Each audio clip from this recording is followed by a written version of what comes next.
Bon, écoutez, sur cette deuxième question, il ne faut pas parler des fusions, il faut plutôt parler d'alignement. Parce que qui dit fusion, ça veut dire qu'on prend et Nairobi et Luanda, on les confond. Ça fait carrément un nouveau processus. Ici, je dois rappeler ce que la République démocratique du Congo a comme ligne depuis les débuts. Nous ne négocierons pas directement avec les supplétifs du M23. C'est une position qui est connue. À Luanda, nous avons déjà tout fini à Luanda en termes du travail des experts, en termes du travail ministériel. Il n'est resté plus que des signatures. Alors, c'est des processus qui s'alignent, mais c'est des processus qu'on ne fusionne pas.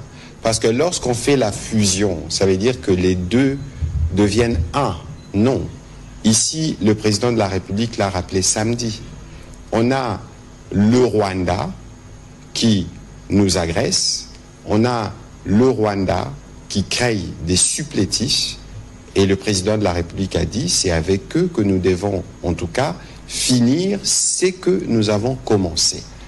Parce que dans les processus de Luanda, qui commencent, je le rappelle, depuis juillet 2022, on a eu l'occasion de mettre à table tout ce que nous connaissons, nous, comme faux prétexte du Rwanda, mais parce que nous voulions les vider, on a accepté de discuter. Il s'agissait principalement de ce qu'on dit discours de haine, la question de la problématique des réfugiés.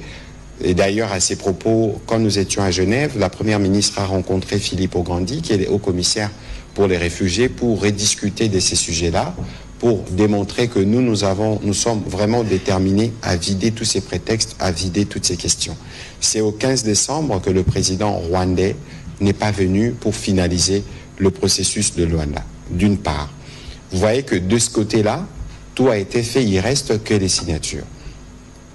Sur les processus de Nairobi, le président honoraire du Kenya, Uhuru Kenyatta, avait commencé le travail. Souvenez-vous qu'il est venu en RDC, qu'il était à Bukavu, à Bunia, à Beni ou à Goma, où il a eu l'occasion de s'entretenir avec les différents groupes armés.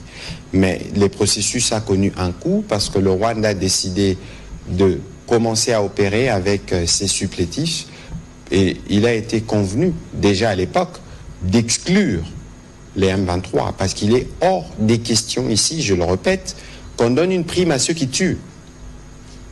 Et donc, il est clair que du point de vue du processus de Nairobi, le président Uhuru, vous avez vu qu'il y a des médiateurs qui ont été proposés. Je pense que cela devrait être entériné par un sommet ministériel.